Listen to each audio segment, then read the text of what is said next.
शायद आज की यह कहानी आपको अच्छी न लगे, लेकिन अगर यह कहानी समझ में आ गई तो आपकी आंखें खुल जाएगी।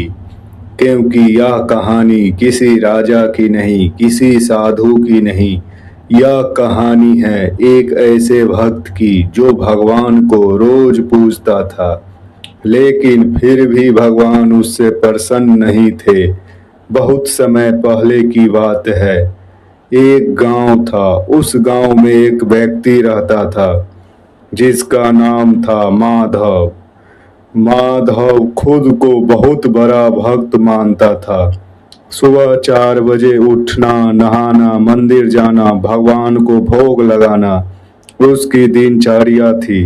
गांव में लोग कहते, माधव जैसा भक्त आज के समय में मिलना मुश्किल है। लेकिन यहीं से कहानी मोड़ लेती है। माधव के मन में धीरे धीरे एक विचार आने लगा, मैं सबको बड़ा भक्त हूँ, भगवान मुझसे ही प्रसन्न रहते हैं, मेरे बिना तो पूजा अधूरी है। उसने गरीबों को दान देना शुरू किया, लेकिन दान के साथ नाम भी चाहता था। अगर कोई उसकी पूजा पर सवाल उठा देता तो वह कहता, तुम जैसे पापियों को भक्ति का ज्ञान नहीं है। एक दिन गांव में एक बूढ़ा साधु आया, फटे वस्त्र, कमजोर शरीर, लेकिन आंखों में गहरी शांति। साधु सीधे मंदिर में पहुंचा और मंदिर के बाहर बैठ गया। माधव ने साधु को देखा और मन ही मन सोचा, ये लोग मंदिर की शोभा बिगाड़ देते हैं। साधु ने धीमी आवाज में कहा, बस अगर थोड़ा भोजन मिल जाए। माधव बोला, मंदिर कोई भिखारियों की जगह नहीं है। उसी क्षण मंदिर की घंटे अपने आप रुक गई, दीपक की लौ कांपने लगी और भगवान की मूर्ति से एक आंसू गिरा। लेकिन माधव ने यह सब नहीं देखा।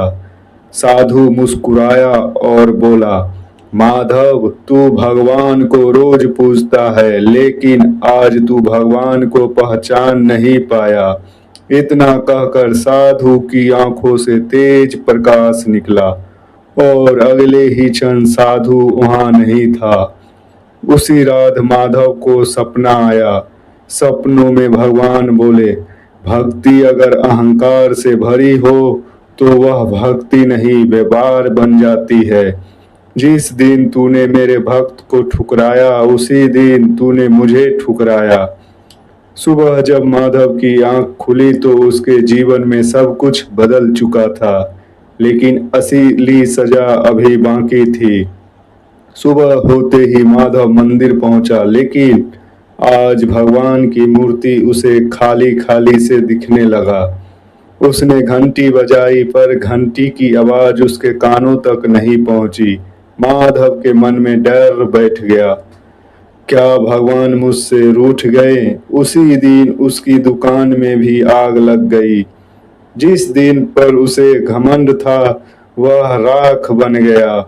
गांव वाले बोले, यह सब उसके पापों का फल है। जिस माधव को लोग पूजते थे आज वही अकेला खड़ा था।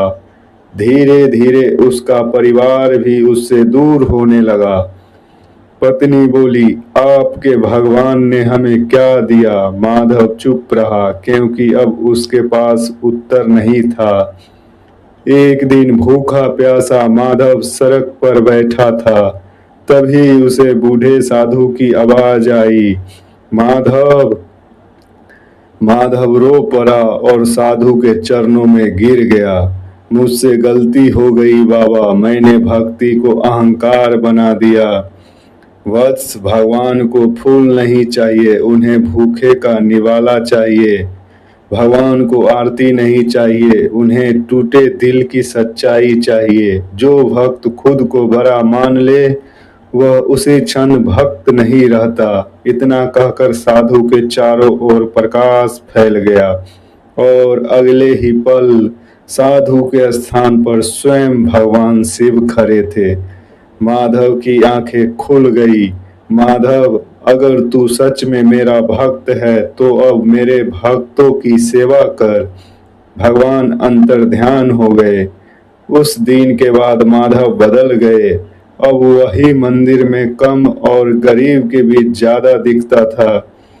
अब वह नाम नहीं चाहता, बस भगवान की कृपा चाहता था। और तभी माधव ने समझा, भगवान मूर्ति में नहीं मनुष्य में बसते हैं। भक्ति दिखावे से नहीं दया से होती है। शायद इस कहानी से आपकी भी आंखें खुल गई हो। यदि आपको यह कथा पसंद आई हो तो इसे लाइक करें, शेयर करें और चैनल को सब्सक्राइब जरूर करें। और कमेंट बॉक्स में हर हर महादेव जरूर लिखें। जय सनातन धर्म, जय श्री राम।